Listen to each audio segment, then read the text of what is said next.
Hey guys, welcome to the next tutorial for ethical hacking and penetration testing via Kali Linux. So in the previous tutorial I showed you from where we could go ahead and download Kali Linux and the specific operating system that I would need and the VMware workstation. And if you want, you can also go ahead and use Windows XP or Vista. That is what most people use, but I would suggest going ahead and downloading Windows 7 as well. If you don't want to go ahead and spend money on going ahead and downloading operating system, then you can also anytime go ahead and although I don't support piracy, but still you can go ahead and download the Windows 7 activated versions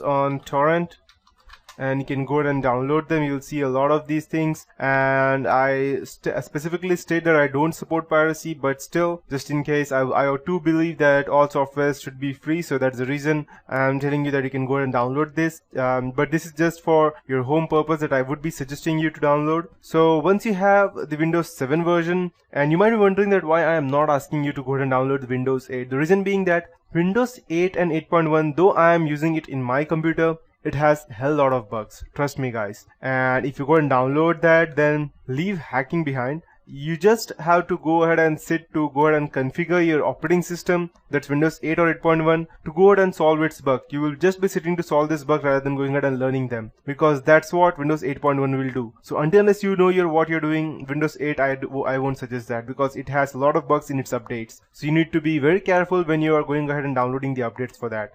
So speaking of Kali Linux, as you know how to go ahead and download that, I'll show you how to install that. And whenever you install any kind of operating system in a VMware, you will see it over here on the left hand side, and whichever system you have. So I'll just go ahead and tell you how we can go ahead and start downloading installing the Kali Linux. So, and just before I go ahead and show you how to install the Kali Linux, I'll also go ahead and open my notepad. Let me check. Okay, so there are a few different ways as to how we can go ahead and install the Kali Linux. The first and the most important way would be, I'll just go ahead and note it down, would be through VMware. And the second would be on a physical operating system, which would be the same, it would almost be the same as VMware. And the third one would be, it would just be a bit different, the physical operating system. And third way to install would be dual booting with Windows. The fourth way would be to go ahead and this is one of the toughest way, because I know that a lot of people would be using Macintosh or a Mac rather than a normal laptop. The reason being that it's far more faster and softer to use to that operating system, but still there would be some people who would want to dual boot it on a Kali Linux. I know that people who are using MacBook will not go ahead and replace Macintosh OS X, but still there are ways how you can go ahead and dual boot that. So I'll also go ahead and teach you that in this tutorial, and this would be for the OS X version. And the last and the final one would be, I'll just go ahead and mark it is important. I'll just go ahead and let me check if I could increase the font. Okay, perfect. And the last and the most important thing as to how, if you ask me or any penetration tester, how they actually go ahead and use, they don't use it in any specific PC or any laptop. The reason being that it leaves, although Kali Linux is extremely, or I can say the best operating system we ever had in penetration testing or hacking, there's still ways how how a forensic investigator can go ahead and trace it back to you. So that is the reason most people don't go ahead and install it physically, either VMware or any other thing. If you're using VMware, then I would suggest also going ahead and downloading the Whonix version, because that makes you almost anonymous. And just in case you don't know what Whonix is, I'll also go ahead and show you.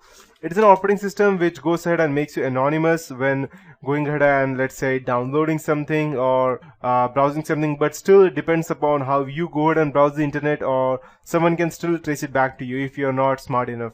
So, and I won't be teaching you how to install Whonix. It was just an example of that. So, but why go through all of this trouble when you can simply keep your physical operating system, Windows or Mac, the way you want it, and without interrupting anything, no VMware or spending money, no physical operating system, no dual booting, anything, there is still a way how we can go ahead and use Kali Linux, and that is called as Live USB or Live Kali. That's what it is known as.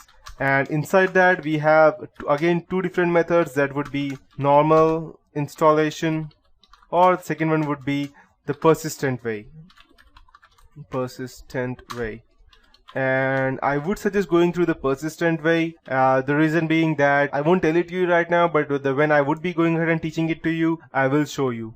And so coming back to the VMware, I'll just go ahead and show you how we can go ahead and install that. You just need to go ahead and click on the create new virtual machine, and we will be using the custom because we need to know exactly what we are doing. Next, it's the VMware Workstation 9. Perfect. So these are the limitations for this VMware Workstation 9. 64 GB memory, 8 processor limit, and 10 network adapter limit, and 2 TB hard disk size.